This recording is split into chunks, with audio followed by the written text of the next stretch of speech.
Years ago at work, I found 2 broken DS Lites in the trash. Instantly, my first thought was, could I Frankenstein them together into a working one? Somehow, my mad science venture didn't end in tragedy. From this beginning, a beautifully cobbled together DS, things have come full circle with this quartet. Items also made from DS Lites, designed by, and yet not designed by Nintendo at the same time. Design of Things 33, Gameboy Macro. To get here, we need a bit of history. History that will put this design in context. 2004. According to USA Today, Facebook being founded was the most important event of this year. Whew. Well, most importantly for our purposes. This is Nintendo DS. The replacement of the legendary, iconic Game Boy series. A marked departure, a bit of an oddity, a gamble, on dual screens that turned out to be even more successful than the Game Boy line. When millions of devices are in the hands of millions of users, they get tested to the core, and weaknesses are always found. This is especially true for game consoles that easily receive thousands of hours of direct user contact. Grubby, oily hands. For the DS, standing for dual screens, the screen's hinge was the weak point. Making durable hinges is always difficult. In the DS Lite's case, there are also fragile ribbon cables running up to the speakers and top screen. The result? Well, top screens often broke. As I enjoy fixing things, I amassed a bin full of DS Lites with screen issues. One awesome feature of the DS is its compatibility with Game Boy Advance games, which of course require only one screen. Well, you see where I'm going, the Game Boy Macro, because it resembled the Game Boy Micro, just a bit larger. There are many guides online for making one of these, so using my parts, I decided to create as many different Game Boy Macros as I could, each trying out some different techniques.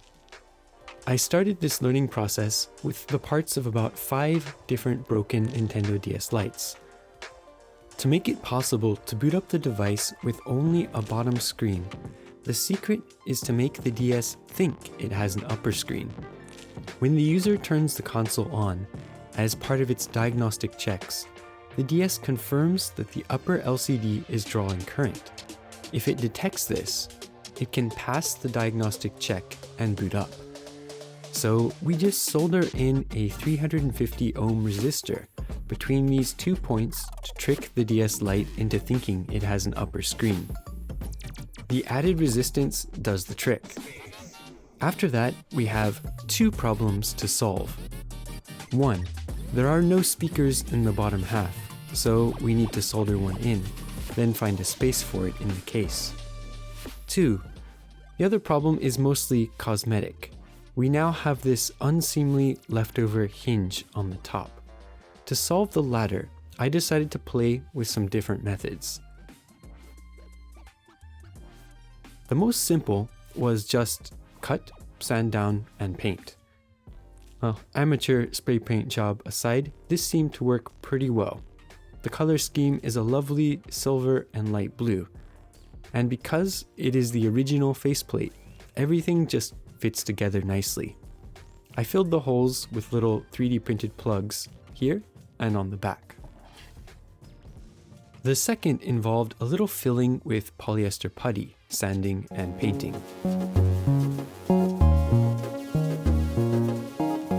It's nice overall despite some rough edges.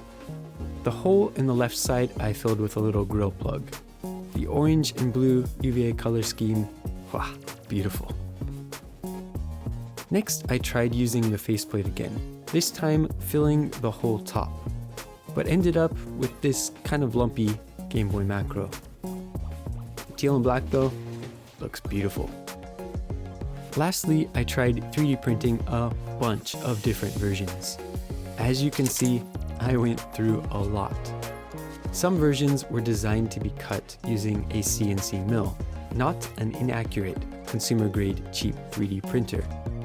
But the printer did a respectable job. After some duds, one of which I used for much-needed spray painting practice, abomination. These two designs turned out to be my favorites. It was really difficult to sand out the layers made by the 3D printer. In this case, I never really got it quite right. Some deeper grooves were created by problems with the mesh of the 3D model. I'm now working on some new versions, which I'll properly sand and fill in. One thing I learned through the process is just how precisely designed hardware really is. Small inaccuracies in the 3D models made it really hard to get a good fit between Nintendo-made back and the 3D printed front panel. No matter what model I used, it required a lot of sanding, cutting, and modification. 1, to get the buttons to fit and feel good, and 2, to get the faceplate to fit with the back. For the best looking Gameboy Macro, you could also pick up a faceplate from Boxy Pixel, but at $50. $50, it kind of defeats the purpose of the mod, which is taking broken things and making something work at next to no cost.